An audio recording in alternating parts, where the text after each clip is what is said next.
shall be excellent and comely for those that escape of Israel. And it shall come to pass that he that is left in Zion and he that remains in Jerusalem shall be called holy, even everyone that is counted among the living in Jerusalem.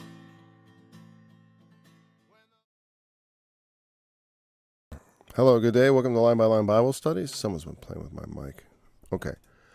We're continuing our study today in Zechariah. Right? Let's get reading. Do that first read. Let's see. All these chapters are nice and short. Probably do 2 chapters. All right. 6:1. And I turned and lifted up mine eyes and looked, and behold, there came 4 chariots out from between 2 mountains, and the mountains were mountains of brass.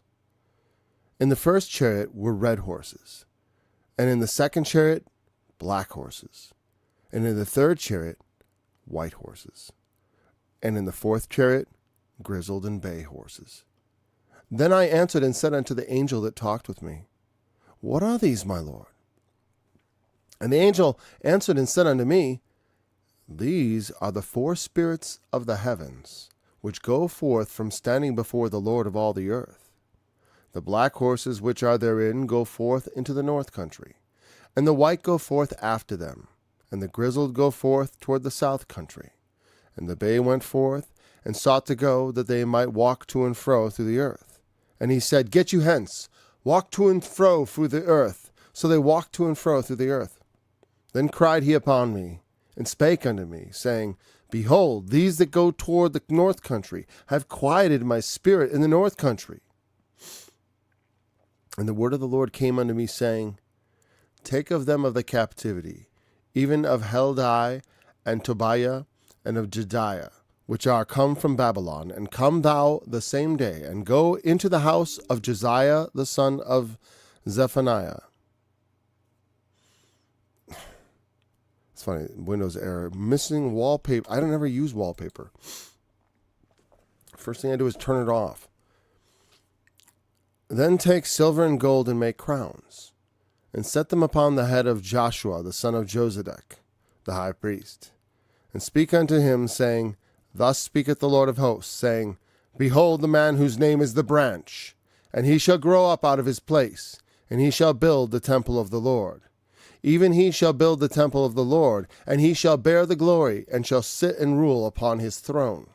And he shall be a priest upon his throne, and the counsel of peace shall be between them both. And the crown shall be to Helem, and to Tobiah, and to Jediah, and to Hen the son of Zephaniah. For a memorial in the temple of the Lord.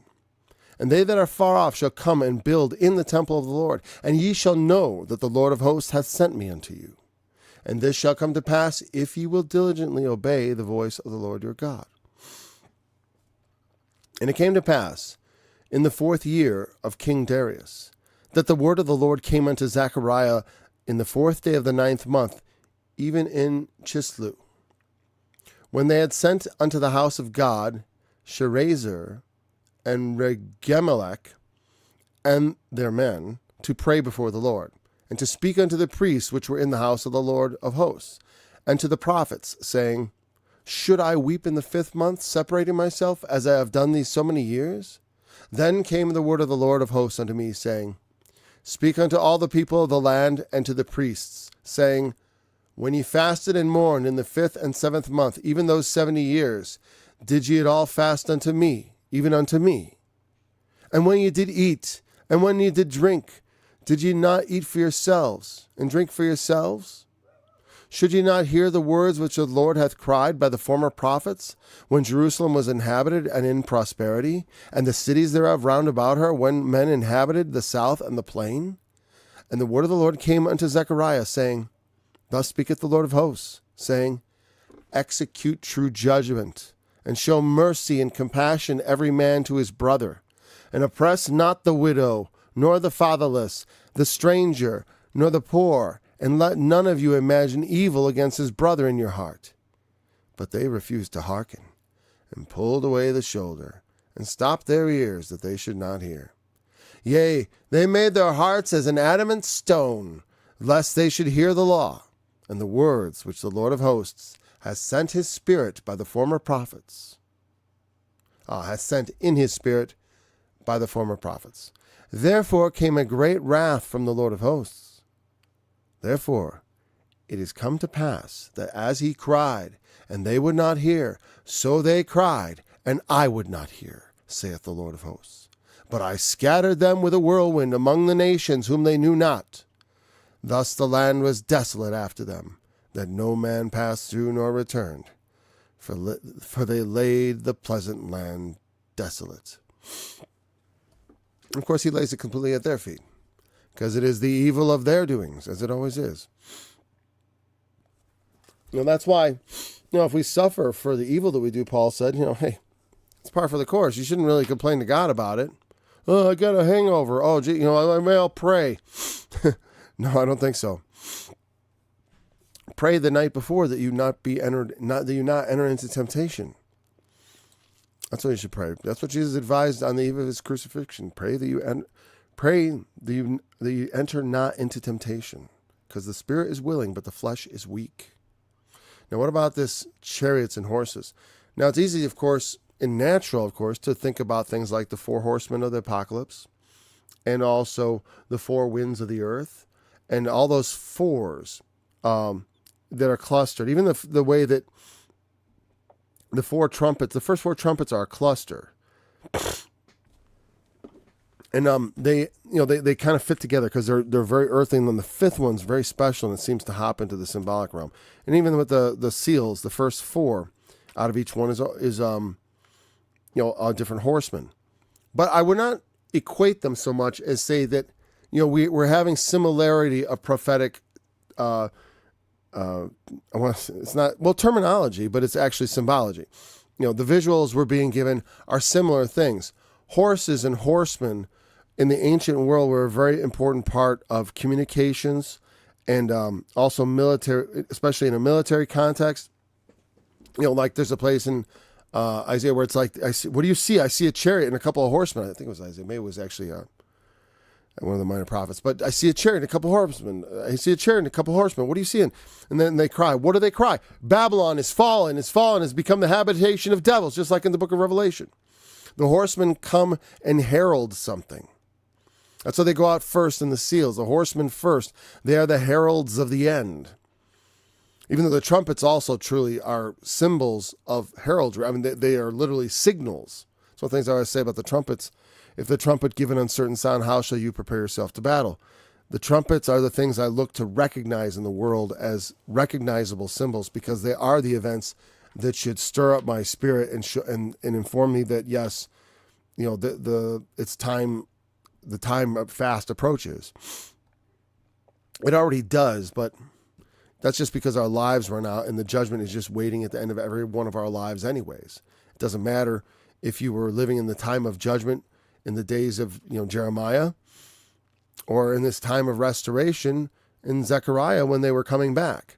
The warning is still there. It's the same thing. Now here, let's look at this.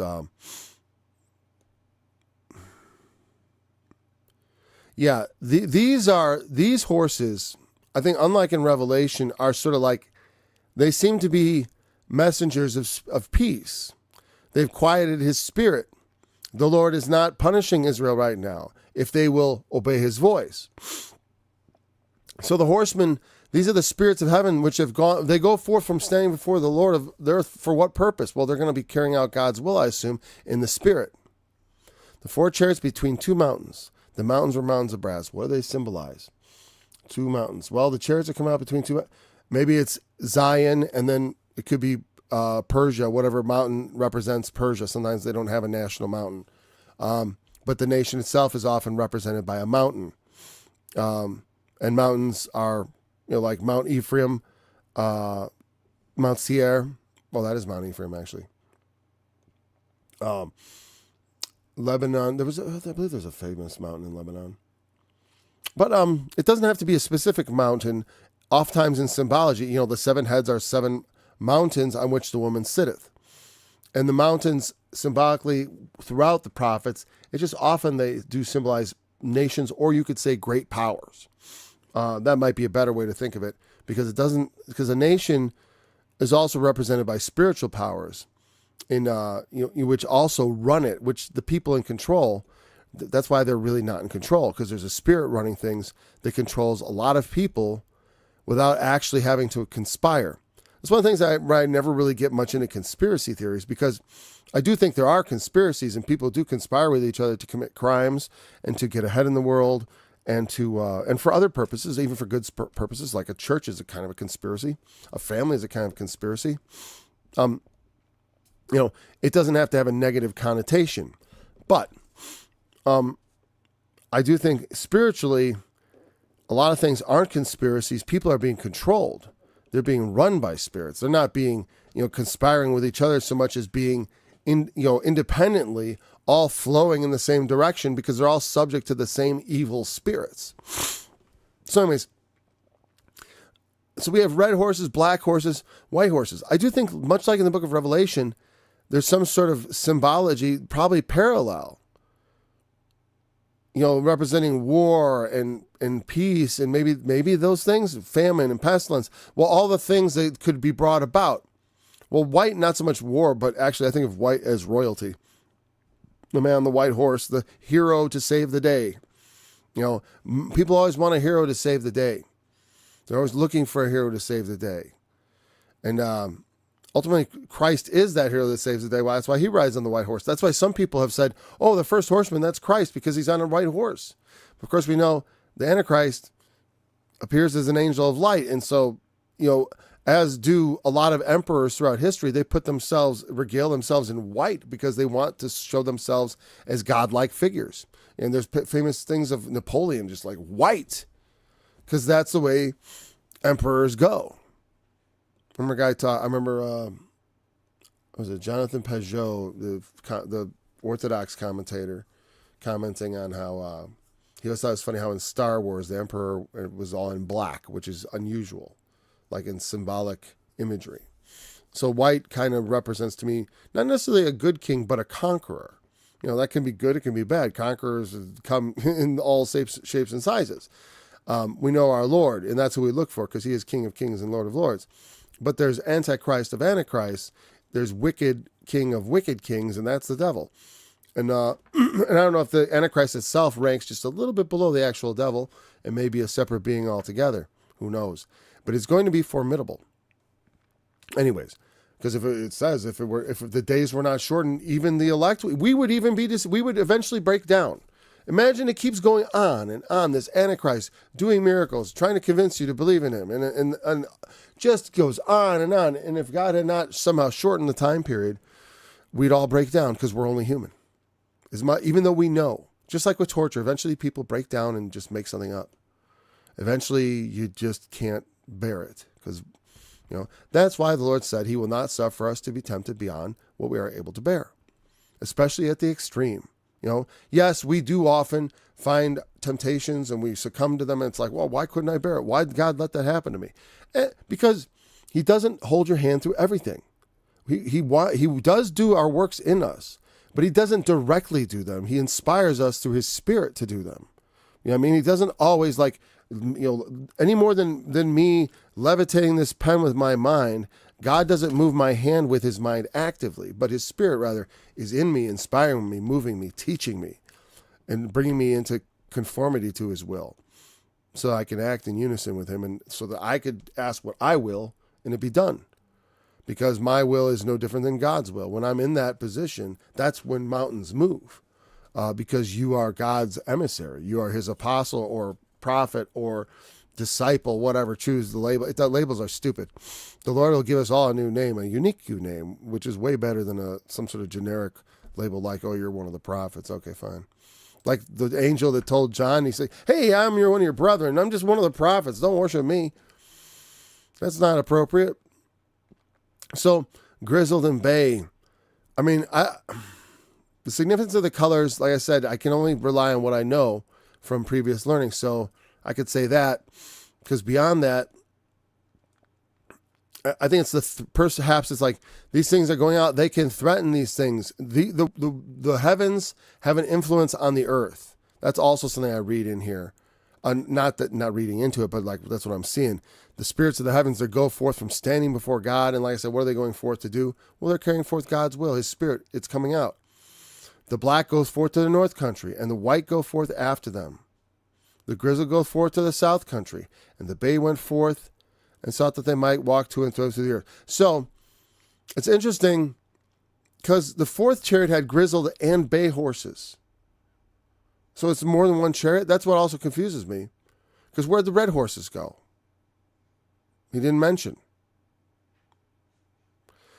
So that throws me off because I want to, I want the red. What are the red doing? That in itself is mysterious. What are the red doing? Why are they left out? Is the silence significant?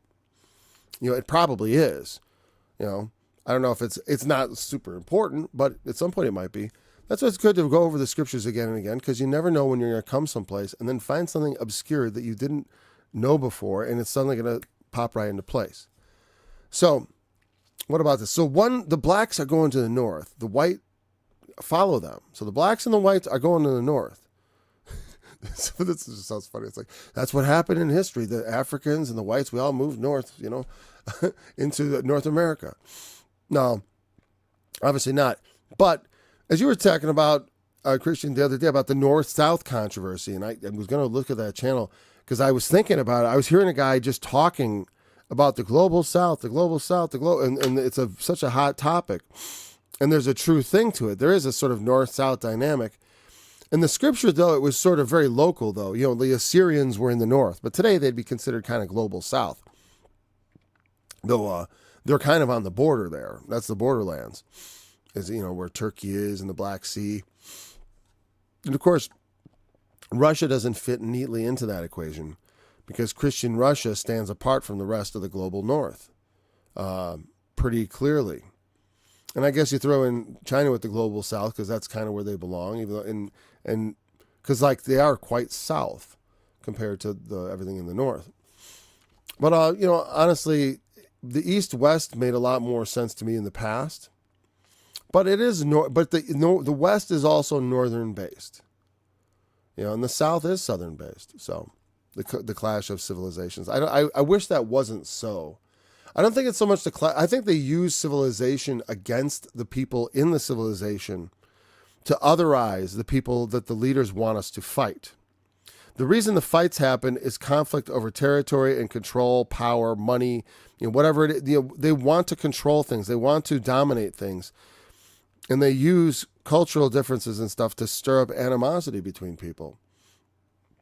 Because the reason they hate us in those other countries is usually because we're over there killing them. That usually is why, or overthrowing their countries. That's not why they don't hate us because, some Christians in this country hate America because we're so immoral. I've heard people express very negative opinions about the immoral parts of America. The kingdoms may be separated by west and east and so forth, but the wars in which the nation comes to the other comes from the north or south. Yeah. Well, especially if you're talking Palestine, right? That's the perspective of Zephaniah. He has a very strong north-south. And also, they're at the crossroads of the whole Eurasian continent. It is the center of the world where they are right there. So, everything is either south or north. Right. You can go east, but as you go east, you're going to deviate north and south. You're right. I'm just saying when they talked about Western civilization, but Western civilization was really Northern civilization because it was Greece and Macedonia, at least compared to Palestine and to the people who were writing these things. Because, I understand it from the perspective of Zechariah. He's a Jew.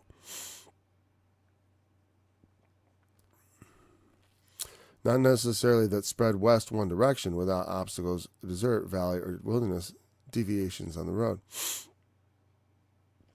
Because of the way that the geography and all that. Yeah, there is a lot of the barbarians of the steppes invading from the north into Rome. All the barbarian invasions were from there. because the wildlands, yeah, it was just harsher and wilder up north. People coming off the steppes, or the raiders coming out of the North Sea and stuff, where it's just harsh. And they develop a very harsh lifestyle and harsh attitude towards other people. That is, I mean, there's a lot of that in the northern mentality. I mean, like, it's not wrong to fault white people, like, as a stereotype for the coldness that exists somewhat. Not, it's noticeable compared to some other people. Not all people, and not all whites are like that, but like as a group, people will say they're colder. And I don't mean that just because they live in a cold place, but it does sort of do something to you. Just like other things, climate has a lot of effects on people. And so north, yeah, they are warlike and not happy sometimes from all the cold. Yeah. I have a strong Baltic component in my DNA. The sea is in the middle during these wars, so they have to round around the continent. Yeah, because of the Mediterranean and that. And then the other sea, the Red Sea. There's a lot of seas peppering around that. The Black Sea to the north, the Caspian Sea to the far east, and then there's all these bodies of water. It's a complicated geographical zone. Anyway, so whatever the black horses represent, in Revelation, the black horse was, right, the one with the scales and the pestilence. And the white horse was the one with the crown and the bow. And then in the book of Revelation, the grizzled, though, and the bay. Let's look that up in Hebrew so we understand at least what we're talking about, even if we don't come to a conclusion. It is a study. We study. I've never felt bad about walking away not fully understanding something, because we're all learning. It's like that's the problem with sometimes men of God, is they're too afraid to admit holes in their understanding. And to me, it's the most freeing thing in the world to say, I don't know everything. And I certainly don't want you to think I do, because what a burden that would be. I mean, like, these people think I know it all. That's put a lot of pressure on a pastor to have that kind of, and people tend to put them on a pedestal and think that they're better than other people. I remember when I was younger, because even though I'm not a professional, I think my family knows. Look, they put their ad right in the middle now. My family knows that I do Bible studies, and they kind of think of me as a man of God because I write scripture songs, and I'm into the Bible and to the Jesus stuff significantly and noticeably. My nephew one time, he swore in front of me, and he apologized. Like my my ears, man. Careful, I got holy ears, man. I can't handle the sound of slightly off color language. Please. Those expletives are not half as bad as some of the awful things people say to each other. Barod, grizzled, mottled, dappled. So it's like a palomino or something. Or I don't know if that's the same thing. Palomino's a little different. Dappled would be like spotted. So you have a spotted horse. Okay. Now this bay one, this could be the red. Others feel. But I thought it was dappled and bay. Yeah, grizzled and bay. So what's the word for red? Let's go back and see red. And it doesn't appear again? The bay. These are the bay horses. There we go. Red. Oh, there we go. Second had black. Also, the order is very different. The first is red. And I'm going to guess, what we say about the red horses is Adam, meaning red, like Adam had red, ruddy in the face. The word from what we get, the idea of Adam. I don't know if that has anything. My old teacher said it was because he had a ruddy face. I'm like, I don't know if that's what it means. Just because words are similar doesn't mean they're the same thing. That's not how it works. Just like we have an ear on the body and an ear of corn. They are related, though, actually, because it does look like they was chosen because of that. But it's not always the case. All right. Edom was red, so that's not a concern, the red. Maybe the red horses just stay put. They don't go. But then, do they represent war? Well, maybe they represent, now God's spending his war horses out on a mission, no war in Palestine. We're going to send the conqueror and the pestilence to the north, and we're going to send the dappled and the gray, which might mean maybe that's like the pale horse in the original. I mean, in the Revelation, just borrowing from that for potential interpretation. Maybe that means to the south, those things are being sent or quieted or sent away. I don't know. But it's definite. One thing we can tell here, the message from the Lord is positive for Israel. He says, I'm looking to bless you. I want to bless you. I've sent the man who's going to do what I promised. The man Joshua. He's going to fulfill my will. He's the branch, which of course is a name of Christ. We call him the branch in the New Testament. It says so. He's the branch. But also Joshua was the branch. But that's interesting because they have the exact same name, Yeshua, which means Yahweh's salvation or the salvation of Yahweh. And I remember in my early days, like I said, we were big into using that name. And but then I ran into people who don't think you should ever use like Jesus or anything. Like you should never say Jesus. You should only use the Hebrew name because it's actually insulting to God. Like it's insulting to say God. You should always refer to him as Elohim because he's not God. That's a Norse term or something. He's an Elohim. And I'm like, I get it. I understand. But you know what? He understands that there are other languages. Because I remember someone used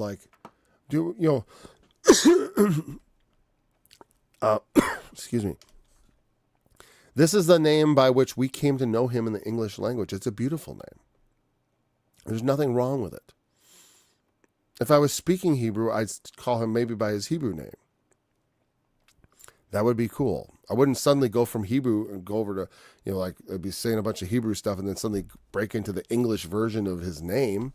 That wouldn't be, I probably would if I spoke Hebrew. I'm not speaking Hebrew.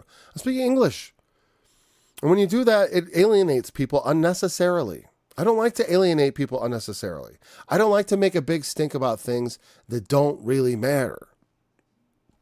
Like agreeing with me on what these horses represent. Anyone is free to tell me I'm full of it. That's fine. I'm not sure. They represent something, though. Now, the Bay went forth, and they wanted to walk to and fro through the earth. And he says, get going, walk to and fro. Okay? And he cries upon me. And I read that loudly because it kind of says he cries upon him. He's not just, you've met them. Oh, you've met those guys. They think breaks third commandment, not to take the Lord's name in vain. That's right. And I'm like, well, how do you know for sure you're pronouncing it right? So I'm always like, how do you know for sure? The Tetragrammaton, that's like with the Jehovah's Witnesses. I'm like, his name isn't Jehovah either. There's no J in Hebrew. That's kind of awkward. Because they're like, no, he's Jehovah. That's his name. It's like, yeah, but at least they're not saying that's the only way to know him. They'll accept Jesus and Jehovah. But, yeah, it's such an interesting cult. Not cult, it's a sect of believers. I just think it's a horrible thing to get hung up on. And then, can you imagine going before the throne of God? And you're like, Lord Jesus. And he's like, that's not my effing name, all right? Why don't you say my name right, dude? Okay, it's Yeshua. Can you say it? I mean, can you really? He's like, go to hell. It was available there in a concordance your whole life, and you stuck with the Jesus thing. Like, that's what he's going to do? And his name isn't Jehovah, it's Yahweh, okay? You got to say it right, Yahweh. And I'm an Elohim, not a god of the heathen. I mean, like, come on. Just like the thing that's like, well, you raped, you murdered, you pillaged, but you believed in me. I saw it on the dotted line. Welcome to heaven. Yeah, that's going to work too. Sure. The mistake is, they think the problem is all you got to do is be a Christian to be saved. But they don't understand what it means to be a Christian. They think being a Christian means you just accepted Jesus without accepting him. without I don't know, because it's almost like I said, they say, do you accept Jesus? And then they accept him, but then they don't accept him. So they say, do you accept him as your Lord and Savior? Oh, as my Lord and Savior? That's a lot to accept. I mean, I'll take the Savior part, but the Lord, I don't need a Lord. Who needs a Lord? I want to be my own Lord. I'm going to be my own boss. I don't want nobody lording it over me. Well, Jesus isn't like that, but he is our Lord. He isn't like, you call me Lord and Master, and it's good because it's true. I'm your Lord. But I call you my friends. And he wants to be our friend. But if you want a friend, you got to show yourself friendly, the scriptures say, You don't get friends by being a sourpuss. And towards God, that's what we do when we don't listen to what he's got to say, when we turn our nose up at his commandments, and we don't, we just literally, it's one thing to say you're going to do what he says, but it's another thing to actually do it. And, we can't be continually defiant. It's not going to prosper. And moreover, if we're not punished for it, then it might mean that we're not one of his. We're just sinning and there's no correction. There's no chastisement. Paul said that means you're a bastard. I don't want to be a bastard. I want to be a son. Even of hell died. So these are other names. Them of the captivity, which are come from Babylon. Now I assume these are all of the priestly line. I mean, I'm not gonna cross-check it because it's just not important enough for me to do it. The names of these three guys. Take them, and then go to Josiah, the son of Zephaniah's house. And then he says, make crowns and set them on the head of Joshua. Set multiple crowns. On his head were many crowns. And on his head, see, that symbology, he saw it, but it's like, it doesn't have like just no other thing. And, if people say, well, they just copied the Old Testament. It's not like that. Just as the Old Testament was inspired, they were inspired by the Old Testament and by God's Spirit. I don't see any problem. That does not bother me one bit. I love finding the roots of the things they say in the New Testament because it helps me understand how to interpret prophecy that I don't yet understand. When I see how they did it, well, I'm like, okay, if that's how it works, that tells me what to look for. Just like this, they're going to the house of whatever his name was, Josiah, the son of Zephaniah. They all go to his house I suppose these are important people. Heads of clans or whatever, or of priestly lines, because they're there to witness something, which I think is this crowning of Joshua. And Zechariah the prophet is arranging this.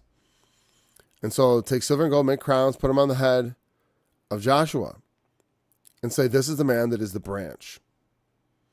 And he shall grow up out of his place. Notice also the branch refers back to that oil.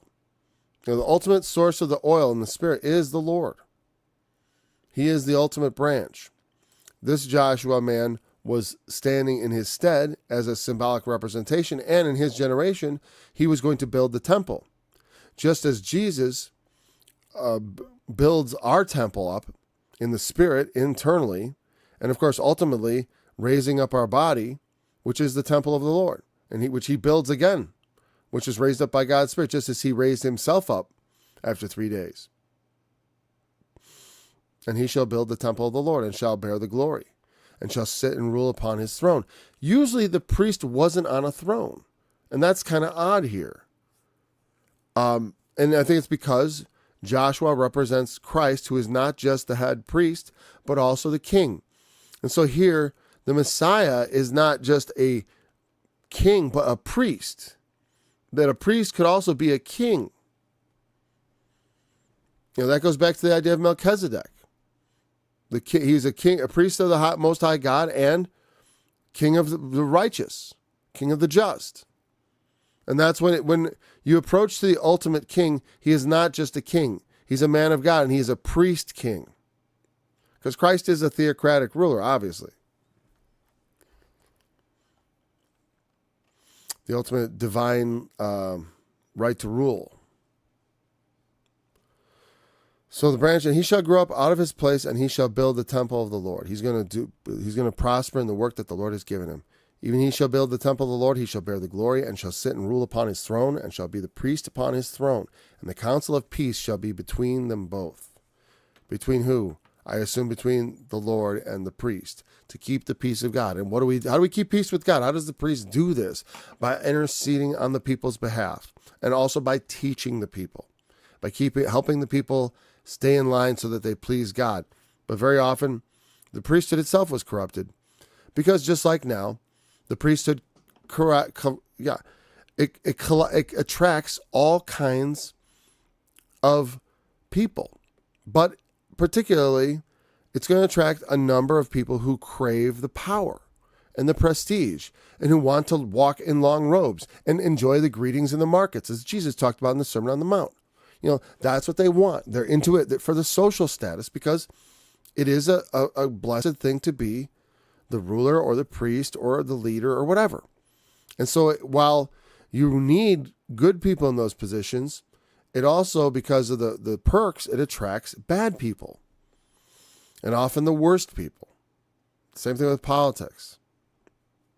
And so it's really hard on earth for anything like a temple or a city or a country to keep on the straight and narrow forever, because the kings change.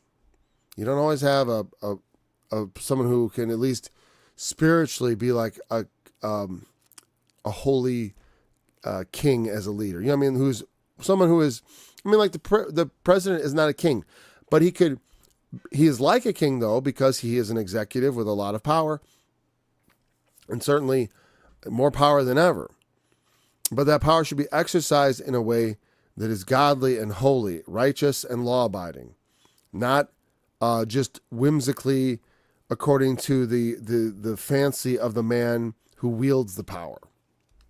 It's got to be wielded for the good of the people, because that, when you're given more responsibility, you got to do it right. Just like a man of God has a responsibility to the people, a king has a great responsibility to the people, and they are held to account. Some of the highest account. For all their evil sins, they will certainly be held account. These kings who lifted themselves up and thought themselves above punishment, they will all someday realize that they too must stand in the judgment. And the judge is righteous and not particularly merciful to those who have not shown mercy. And the crowns also go to these other guys, not just on his head. It's funny I read that, but then I forget. For a memorial, and to Hen, the son of Zephaniah. So Hen, it's in the house of Josiah, so it must be Hen is just a fourth person for a memorial. They're witnessing, and they are part of this, divinely instituted power structure to rebuild the temple and to reestablish Israel, or Jude is really Judah. They won't call themselves Israel. They'll call themselves Judah. But they do call themselves Israel sometimes. Like in the New Testament. And this is one of the things when people start talking about like the lost tribes and all that. I always say that, you understand that in the New Testament, it's clear that Jesus and the apostles regard the Jewish people in the New Testament as Israel.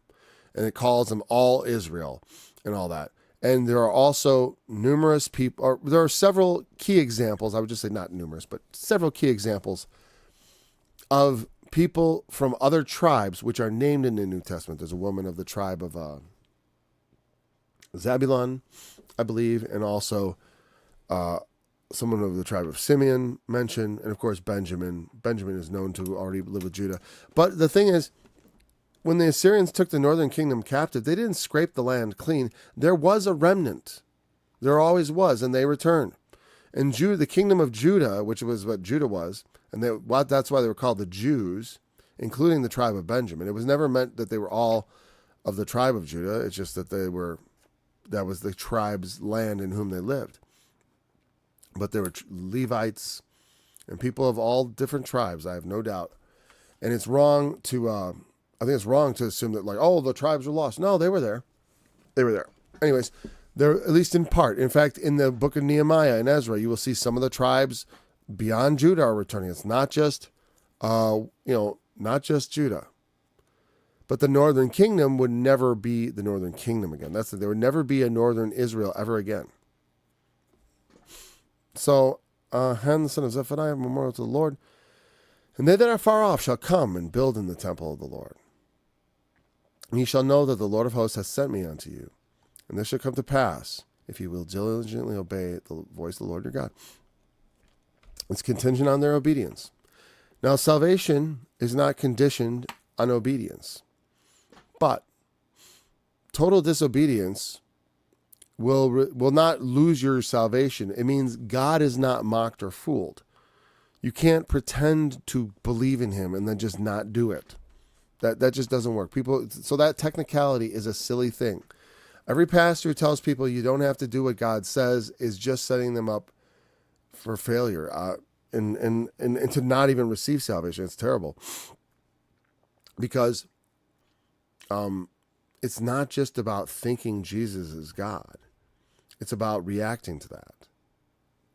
Oh, Jesus is God. I better do something about it. Not that I have to, again, not that those earn me salvation, but that's what true faith looks like. True faith will always result in actions. The actions are not what save you, though, but the presence of the actions proves that the faith is true. And that's about as good an example. I think I stated that pretty well. And I'll definitely stand by that. Because I never would claim that salvation is based on anything except the work of Christ. It's not even really my faith. It's his grace and mercy that saves me. My faith is what I use to access it. And I don't need anything else to access it. I certainly don't need works to access it.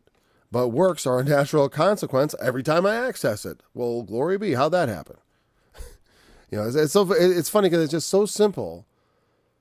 But because, again, I don't know, I think it's because of reading problems or something, because they're like, no, works don't count. Again, you're confusing the works of the law, like, tithing the mint and the anise and the cumin. Like, that's not going to save you. You think, you think going to church on Saturday or Sunday, that's not going to save you. That's not what saves you. That's just your obedience to Christ because you love him and because you have his spirit. You do what you think he wants you to do. Of course, because you're a Christian. That's what it means to be a Christian. But those things don't save you. He does. We all know this. But of course, we've got to tell people over and over again because they will say, we believe in works-based salvation and all this stuff. And it's like, yeah, no, we don't. Neither the Adventists do, nor do I. At least these days. Maybe they used to, but they don't anymore. Or maybe they used to be less clear is what I think it is. It was muddy. And that's the thing is, we got to be clear. That all you have to do is draw the line properly, and then everything's fine. Okay, so on to chapter 7. I like I said, I don't have a lot to add to that except what it says. He's going to build the temple. And these horses, I think, are going out basically setting the stage. We're like, hey, the Lord's setting the stage. Don't worry. You're not going to, they've quieted my spirit in the north country.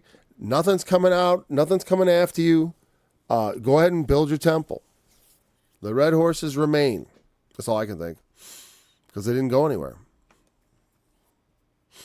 And I don't know what they mean. Because the red horse was the war horse. So I'm like, okay, maybe it's the no war horse. And why the different horses went different places. Well, maybe after the gray went, they wanted to go to and fro. Like that was a subsequent thing. Or maybe they departed from the chariot. I don't know. Yeah, who knows, right? So here we go. Came to pass in the 4th year, the warlord came to Zechariah in the month of Chislev. I forget the Hebrew months. There's 13 of them or so. I forget. When they had set, and I'm guessing this is the month before the 5th month or something, because they're going to ask about the 5th month and whether they should continue to fast and weep in the 5th month. And it's an interesting chapter because the answer, I feel like I know that the answer is, but it's kind of definitive. And no, I mean undefined. He doesn't exactly say. They come to him saying, hey, should we keep fasting and weeping in the 5th month like we did for 7 years? That's the question. Yeah, old and new. The word of the Lord came unto Zechariah in the house of Shrazer.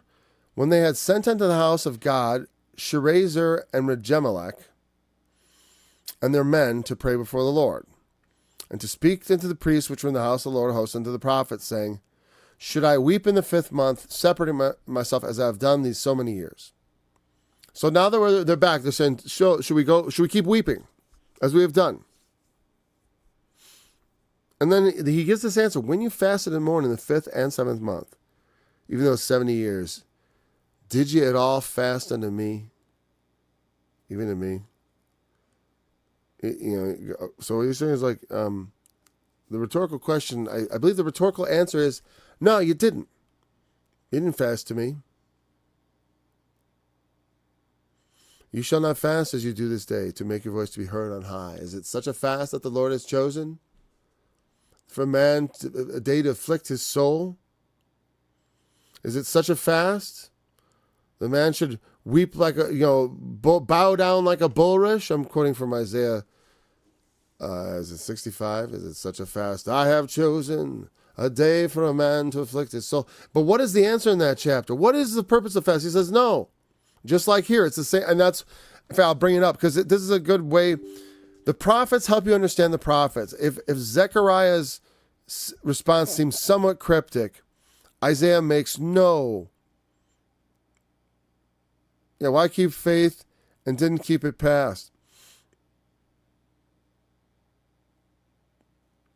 Wait a minute, Isaiah, there we go, 65. I think it's 65. No, it's not. It's 64. No, it's not that. It's 65. It's got to be 65. It's a fast, right?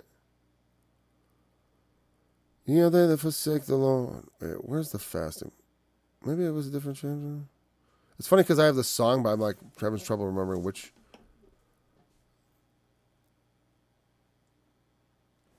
They believe the Lord is coming, prepare his house and temple and so forth. They do, right? They get everything ready for him. But, such a fast. 58. I'm way off. 58. Here, Isaiah 58. Is it such a fast that I've chosen? A day for a man to afflict his soul? Is it to bow down his head as a bulrush and to spread sackcloth and ashes under him? Wilt thou call this a fast and an acceptable day to the Lord? Yeah, they're trying to be holy. They were trying, right? Now he's here and like, okay, good. Is not this the fast that I've chosen? To loose the bands of wickedness, to undo the heavy burdens, and to let the oppressed go free, and that you break every yoke. And what he's saying is, I think what he's saying is like, look it, you fasted for 70 years. It's like, but you know what I really want? I want you to do the things I asked you to do that you didn't do when I had you thrown out the first time. Remember? The things I wanted you to do that you didn't do, that you wouldn't do, that you refused to do? Just do that. I don't want your fast. I don't want your feasts. I don't want your animals. I want your obedience. It's always been the same. All that stuff is window dressing. It's part of it, but the core is your obedience. That's the core. Without that, there's all that other stuff. You're fasting for yourself because you're sorry for yourself. You want to go home. You're fasting for this because you want something from God. Oh, give me, God. Do we still have to fast? We're back now. We're not sorry. Do we still have to be sorry? And that's why he gives this kind of cryptic answer. But at the end, he makes it quite clear what he... I didn't actually bring that up on the screen. Or did I? Maybe I did. Whatever. There's Isaiah 50. I read it. I didn't cheat. I asked you to do certain things. I want you to just do that. I don't want you to fast. No, don't fast. When you were in captivity, you couldn't do the things you wanted to do because you were captives, slaves. You didn't have a chance to oppress people. But now that you're free, I'd like you to not oppress people. Now that you're not in a concentration camp, I'd like you to not put people in concentration camps. Now that you're not being the victim of a genocide, I'd like you to not make other people victims of genocide. I don't want your damn temple. I don't want your fasts. That's not what I want.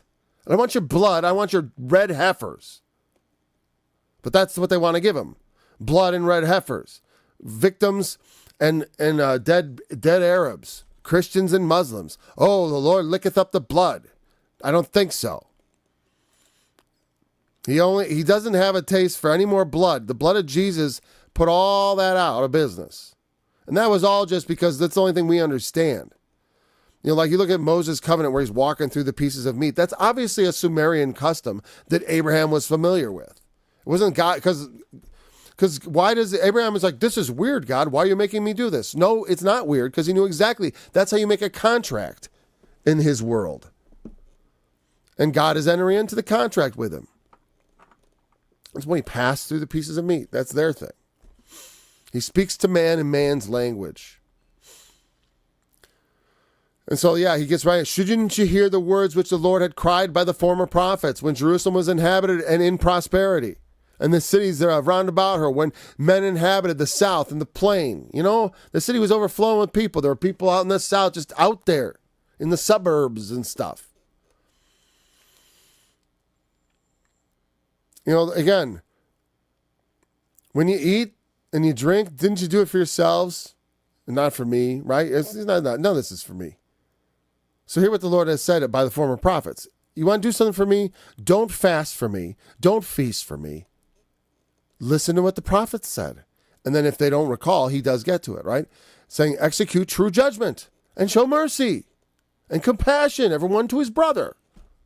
And if you look at the law, and to the stranger, as long as the stranger is respecting the law and the God of Israel, you're not to oppress them or to have different laws for people who aren't your citizens. The people who are not part of Israel are not supposed to have different laws applied to them. But what do they do in Israel these days? What did they do in ancient Israel that got them in trouble? Because that's what it said. You respect persons in judgment. What happens in our country? We respect persons in judgment. That's why you don't see, rich people, they don't get convicted. Poor people get convicted. And sure, sometimes they're guilty. A lot of times they're guilty. But what about those guilty rich guys that keep getting away with it? That's not just. And they hurt a lot more people. They don't oppress the widow, the fatherless, the stranger. The stranger, there we go. He didn't forget the stranger. The Lord never forgets the stranger. Don't oppress the stranger by maybe killing them. Like I said, that when they moved back, he didn't say, okay, right now, in the time of Zechariah, the Samaritans are in Samaria. Why doesn't God tell them to go and exterminate the Samaritans? The land doesn't belong to them. It belongs to you. I gave it to Abraham for an everlasting possession, an everlasting promise. Go destroy them. Every one of them, and their men, their women, their children, their livestock, just like Amalek.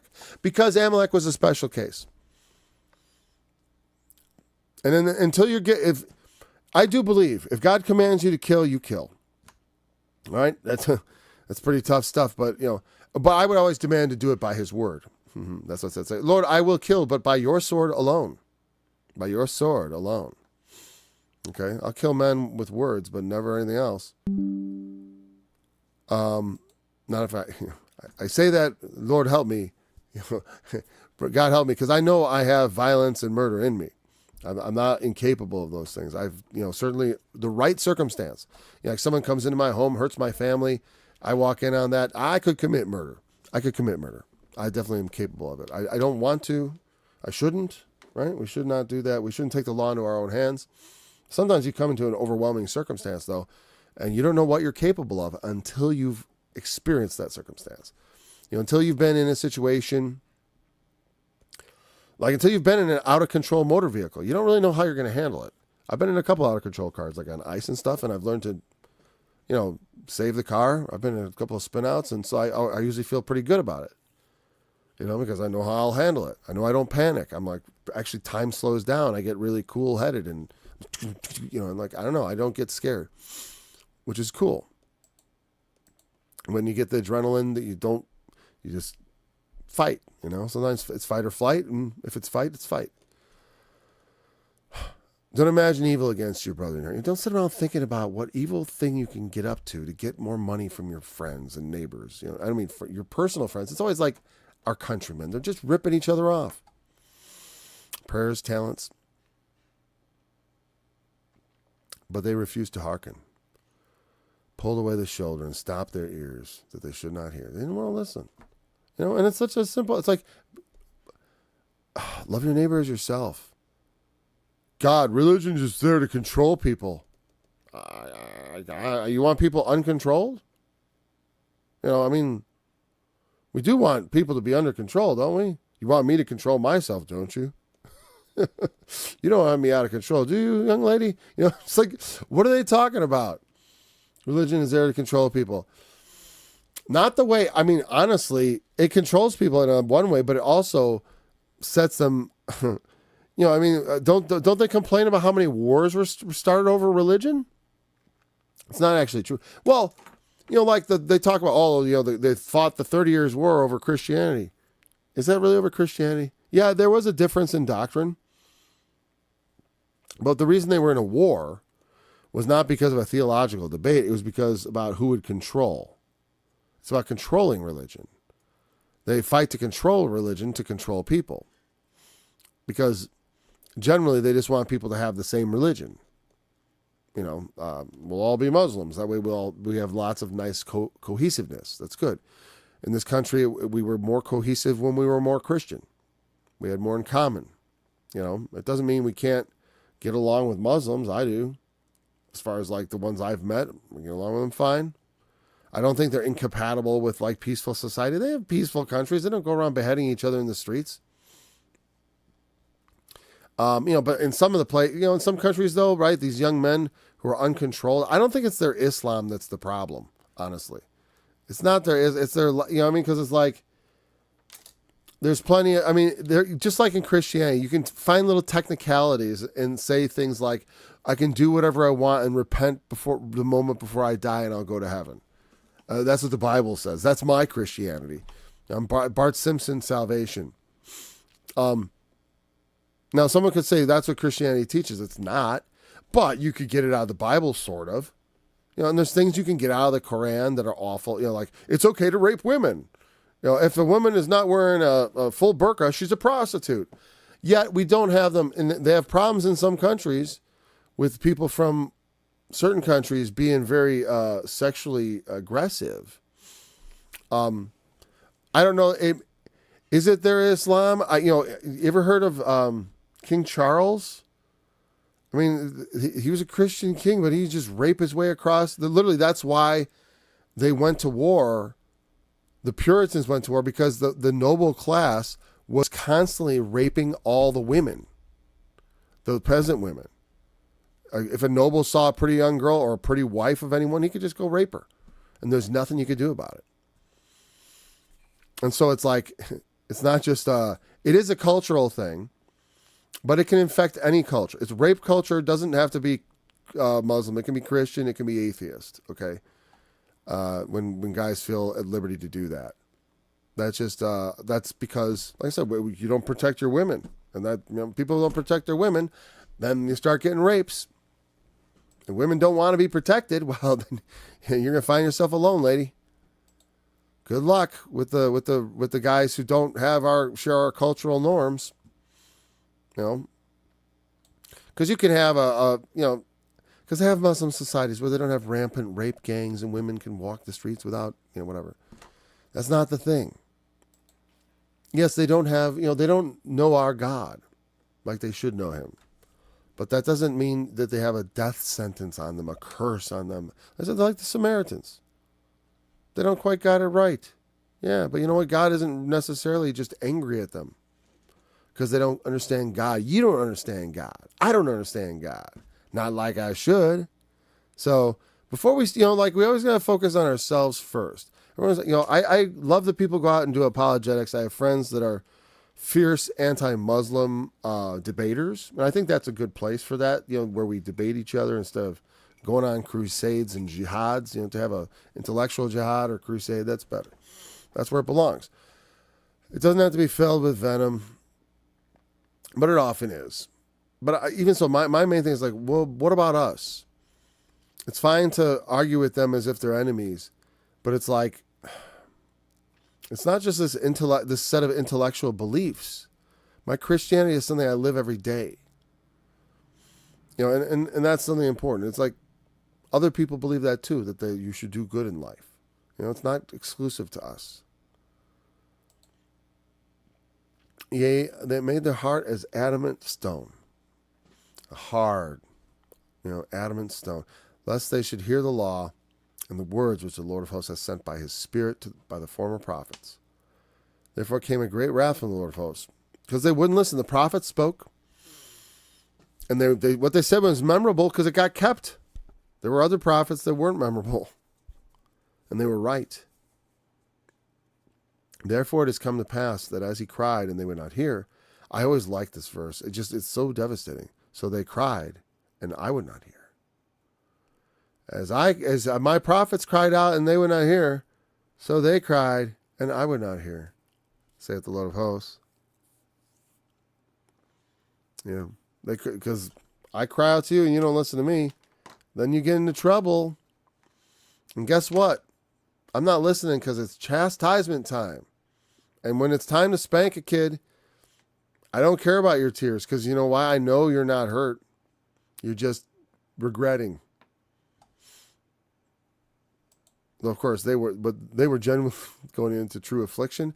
But the truth is, on another level, it's like the nation did not perish just because they went into captivity.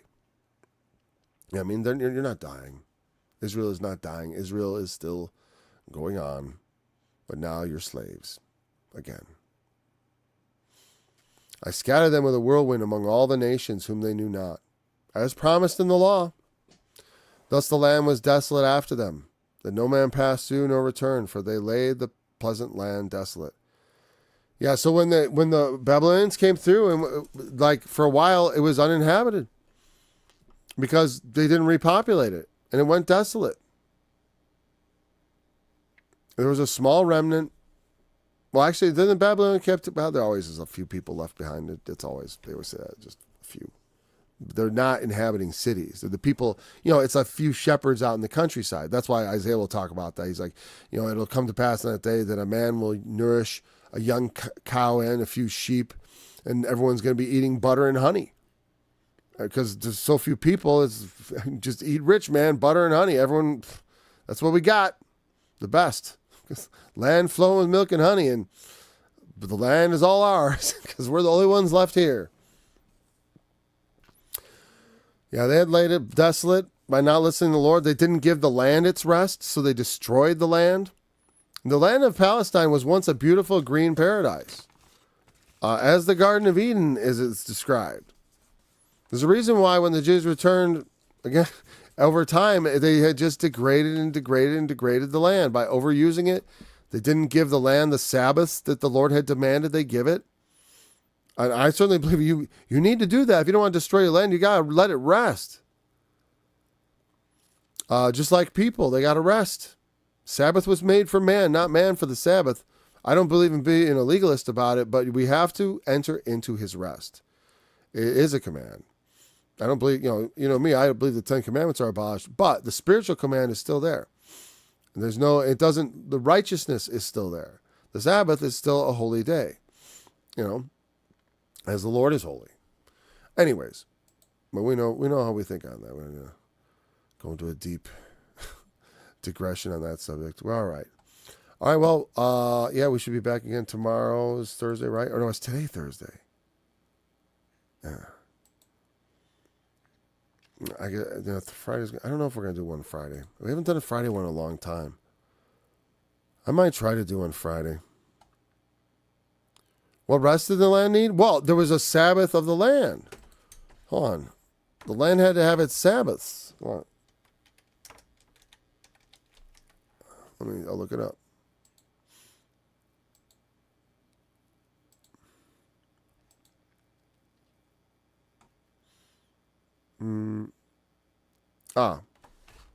Leviticus 25:2. Here, I'll bring it up. Speak unto the children of Israel, and say unto them, when you come into the land which I give you, then shall the land keep a Sabbath unto the Lord. 6 years shalt thou sow thy field, and 6 years shalt thou prune thy vineyard, and gather the fruit thereof. But in the 7th year shall be a Sabbath of rest unto the land, a Sabbath of the Lord, that thou shalt neither sow thy field, nor prune thy vineyard. That which groweth of its own accord, of thy harvest thou shalt reap. Of the harvest thou shalt not reap, neither gather the grapes of thy vine undressed, for it is a year of rest unto the land. And the Sabbath of the land shall be meat for you, for thee, and for the servant, and for thy maid, and for the hired servant, and for the stranger that sojourneth with thee. And thou shalt number 7 Sabbaths of years unto thee. And that's when you get to the Jubilee, the 50th, right? So the 7 Sabbaths of years, and then the Jubilee year when all the slaves go free. and everything. They didn't keep this stuff. Neither the Jubilee. They never let the slaves go. They never kept a lot of this stuff, man. I mean, maybe a little at first during the days of Joshua and some of the other judges.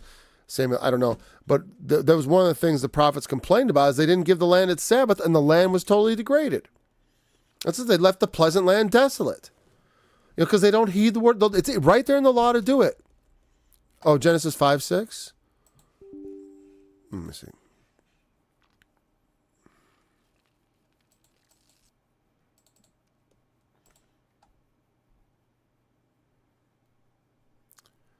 Seth, 105 years in begetting Enos. Sure you meant Genesis 5:6? Did I misread it? Oh, Sodom and Gomorrah and Babylon? You mean about the I think 6:5 probably. You mean like, what about them as far as the rest of the land? Oh, wait, 6:5.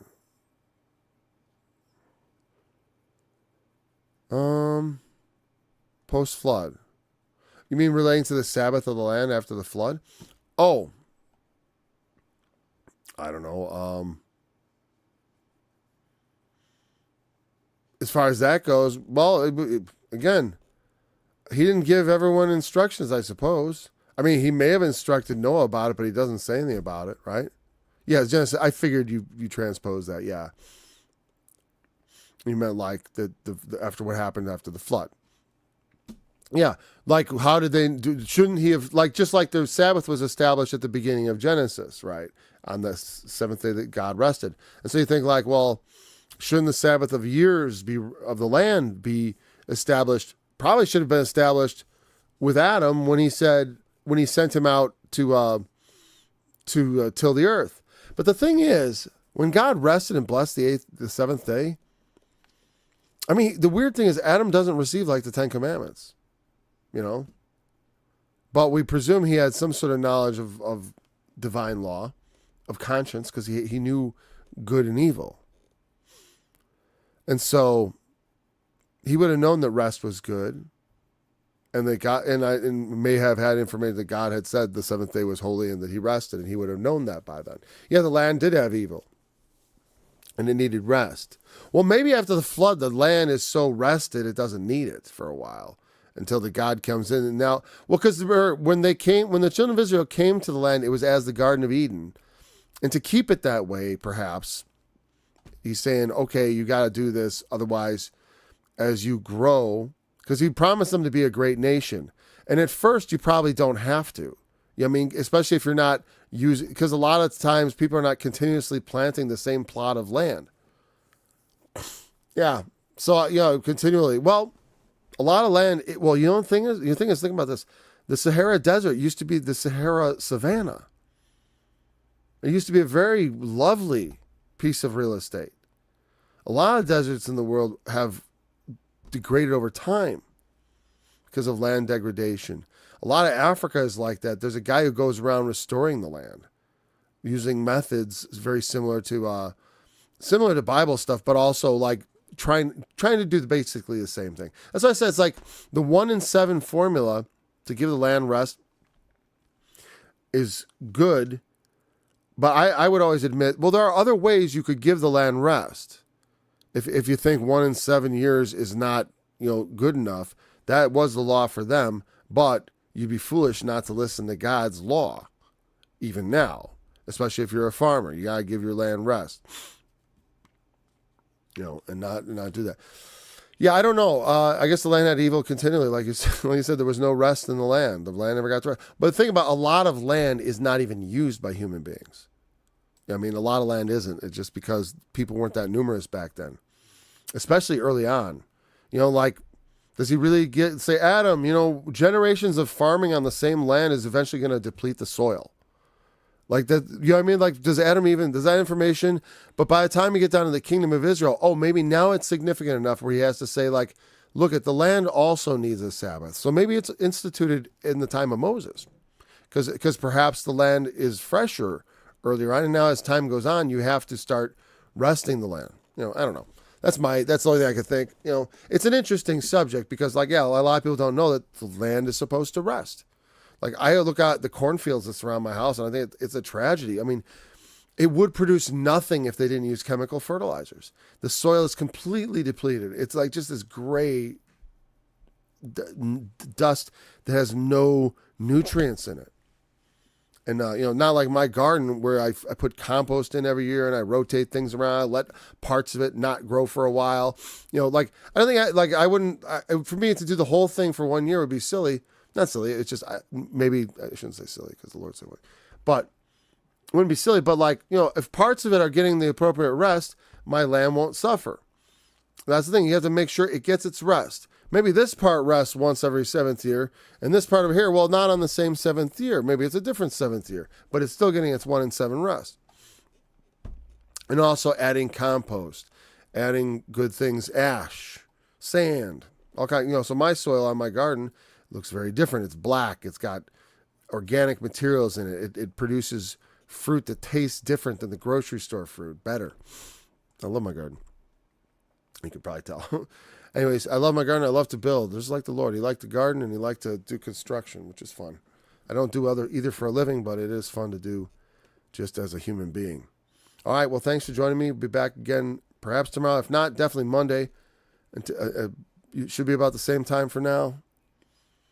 Until then, remember the testimony of Jesus is a spirit of prophecy, and he is the fulfillment of the law. In that day shall the branch of the Lord be beautiful and glorious, and the fruit of the earth shall be excellent and comely for those that escape of Israel. And it shall come to pass that he that is left in Zion and he that remains in Jerusalem shall be called holy, even every